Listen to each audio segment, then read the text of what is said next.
Hello, I'm Roger Bisbee, and in this episode of Skill Builder we want to talk about gas explosions.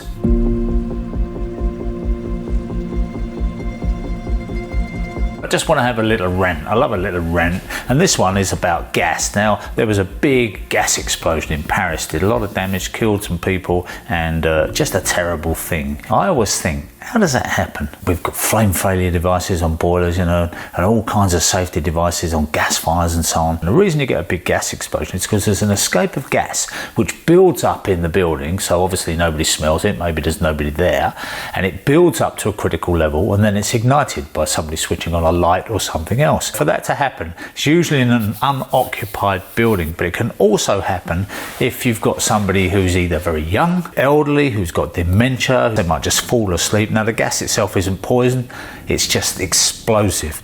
Now, when you look at a cooker, for example, you've got what they call an FSD on the hob, which is a flame supervision device, or what we used to call a flame failure device, but manufacturers don't like that word failure. What this does is when you switch on a gas hob and you hold the knob in, and you can hear that ticking, and then when it warms up that flame supervision device, it stays lit. But if that flame should go out like that, we will hear the gas still coming through. It's still coming through now. I don't know whether you can hear it on my microphone. And then it stopped. You heard a little click and it stopped, yeah? So that's a safety device which is there to stop anybody just coming along and switching the gas on and not lighting it, which used to happen with the old cookers. It's also there in case anything boils over, puts the flame out, or that somebody opens a door and you get a sudden gust of wind to put the flame out. So very, very simple thing.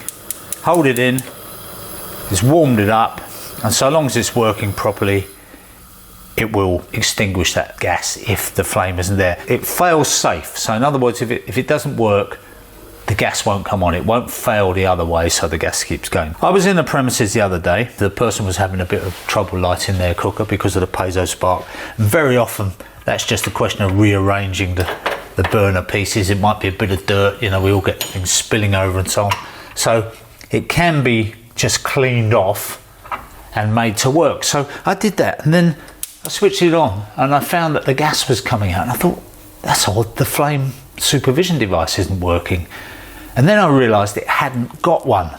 Now, it hasn't been that long ago that they actually made it compulsory to put these things on cookers, which is incredible, because you would have thought that if the technology was there, they would have more or less insisted upon it, but they didn't.